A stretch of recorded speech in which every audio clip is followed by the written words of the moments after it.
Fala galera, Todd na área, tudo bem com vocês? Sejam muito bem-vindos para mais uma edição do Todd News. Vou falar muita coisa interessante, hein? Matheus Rossetto foi vendido pelo Atlético Paranaense. Ontem no jogo do São Paulo tivemos vários erros do árbitro e ele foi punido sim, hein galera? Vou falar também sobre Ousmane Dembélé, que tá fora aí pelo restante da temporada, pelo menos de acordo com o departamento médico do Barcelona. Vou falar também sobre o Chelsea, o valor que tem para investir na próxima janela de transferências. Se liga porque aqui é o melhor lugar para você ficar antenado sobre o futebol aqui no Brasil e também lá na Europa. E agora, sem mais enrolações, solta a intro!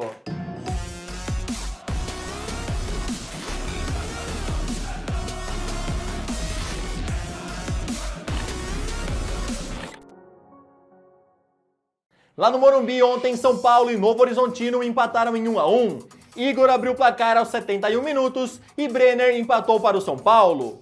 E o jogo de ontem no São Paulo foi mais uma prova que a arbitragem aqui no Brasil é muito fraca, né galera? Ontem teve vários erros grotescos no jogo contra o Novo Horizontino, mas pelo menos a Federação Paulista de Futebol tomou uma atitude. A FPF anunciou o afastamento do árbitro Flávio Roberto e seus 2 assistentes. De acordo com a nota oficial da federação, foram 4 erros grotescos cometidos na partida, 2 gols mal anulados de Alexandre Pato e também 2 pênaltis não marcados. Agora o árbitro e seus assistentes passarão por uma reciclagem.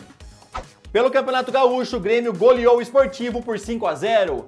Everton marcou o primeiro aos 6 minutos, Luciano driblou o goleiro e fez o segundo, Paulo Miranda fez o terceiro do time do Grêmio, Diego Souza fez o seu primeiro gol no retorno à arena e depois Alisson fechou a goleada. Depois da partida, os estreantes Thiago Neves e Diego Souza falaram algumas palavrinhas aí em relação aos sentimentos do jogo. Se liga só. Adiante essa emoção de poder estar aqui mais uma vez, podendo estar presente na arena e melhor de tudo fazendo gol. Feliz pela estreia, acho que é um resultado importante para mim, para o Diego, acho que para o time também, porque a gente já vinha tentando fazer um bom jogo, a gente conseguiu o jogo passado, mas durante um tempo.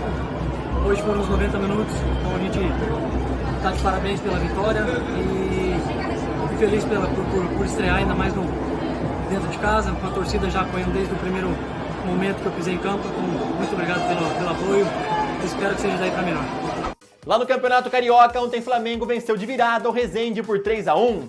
Aleph Manga marcou um belo gol, Pedro chutou e Júlio César marcou gol contra. Gabigol de cabeça fez o segundo e depois Bruno Henrique completou a virada.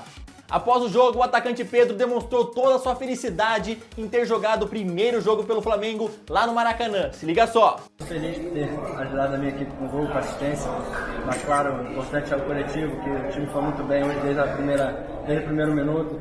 Tava faltando sair o gol ali, quando saiu abriu a porteira e podemos comemorar juntos. Espero que esse ano seja um ano de muito sucesso. Hoje foi gratificante para mim, emocionante. Eu estava ali no banco vendo a torcida cantar. Eu lembrei quando eu era pequeno, tinha o sonho de ser jogador de futebol e hoje eu pude estar aqui no Maracanã realizando o sonho.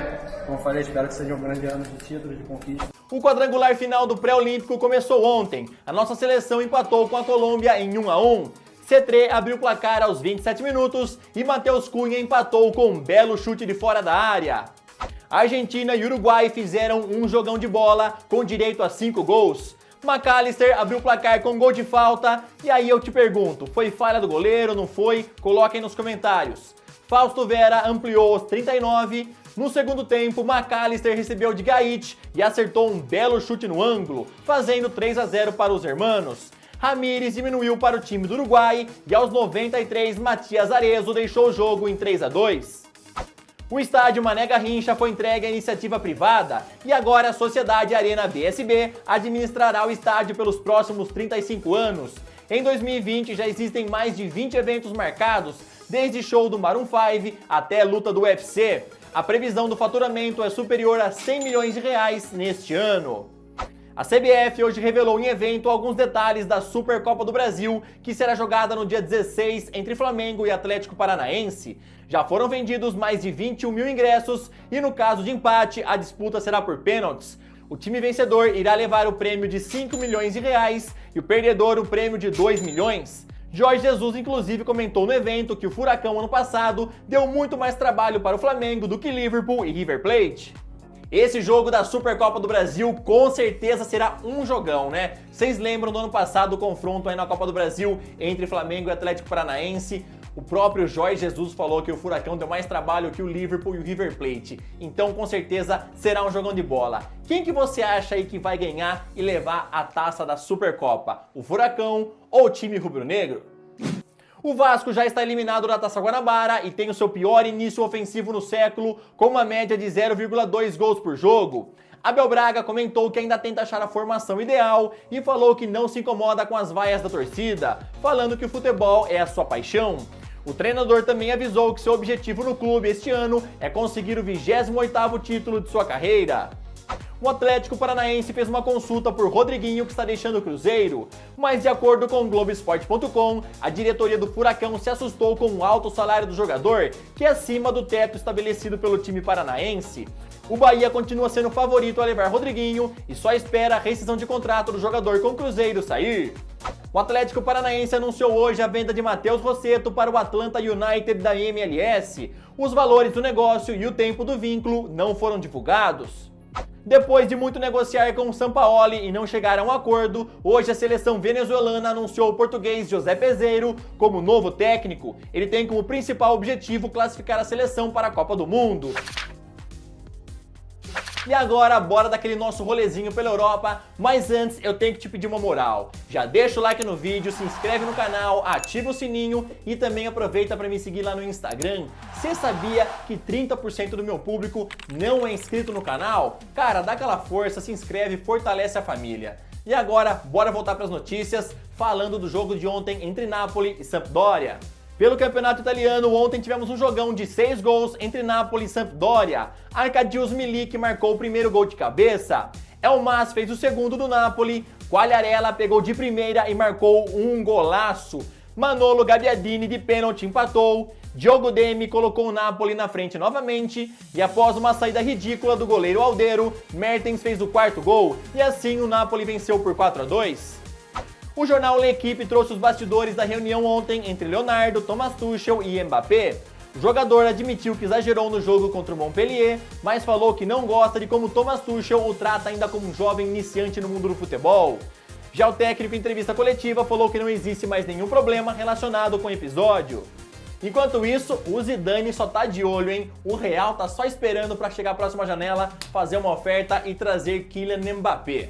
Matheus Fernandes foi apresentado oficialmente pelo Real Valladolid. Ele vem por empréstimo do Barcelona até junho. O volante comentou que está realizando o sonho em jogar na Europa e falou que deseja jogar no time catalão na próxima temporada, mas falou que o foco dele agora é mostrar o seu bom futebol lá no Real Valladolid. E vocês lembram que ontem Ousmane Dembélé saiu com dores no treino, né? Hoje o Barcelona anunciou que ele tem uma ruptura completa do tendão do bíceps femoral da coxa direita e agora ficará parado por vários meses e deve retornar somente na próxima temporada. Falar uma coisa, hein? Eu acho que quando o Dembélé foi vendido pelo Borussia Dortmund, algum torcedor da Muralha Amarela fez uma macumba pro jogador, hein? É lesão atrás de lesão. O cara tava se recuperando de uma lesão que ele sofreu no dia 26 de novembro e agora que tava perto de retornar aos gramados, de novo lesionado e pode ficar fora o restante da temporada. Se ele voltar realmente nesta temporada, será somente nos últimos jogos, de acordo com o departamento médico do Barcelona. O que é muito ruim pro jogador e também pro clube, se ele quiser buscar um novo time na próxima janela, né? Porque sem mostrar o futebol e lesionado, parado aí, vai ser difícil algum time bancar uma bela grana para tirar o Dembélé do Barcelona.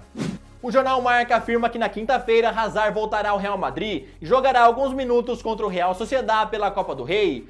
A ideia de Zidane é colocá-lo aos poucos e deixar ele preparado para o jogo da Liga dos Campeões no dia 26 contra o Manchester City. O presidente do Atlético de Madrid no final de semana foi perguntado sobre Edinson Cavani e falou que é uma vergonha a situação de jogadores que têm como representantes seus familiares, alegando que o irmão e empresário do uruguaio pediu um valor para fazer com que o seu irmão assinasse o contrato com o time colchoneiro. A mãe de Cavani foi muito rápida e respondeu em entrevista ao jornal AS falando que isso é um absurdo e exige desculpas do presidente do Atlético de Madrid. Falou que o irmão de Cavani jamais pediria dinheiro para que o jogador assinasse um contrato. O jornal Mundo Deportivo publicou que o Chelsea terá na próxima janela 180 milhões de euros disponíveis para trazer reforços. E dentre eles, os 3 mais cotados pela diretoria são Jadon Sancho, Ousmane Dembélé e Timo Werner. O jornal Marca publicou que o Inter Miami, time de David Beckham, quer Luka Modric e já ofereceu ao jogador um contrato com o dobro de salário que ele recebe atualmente no Real Madrid.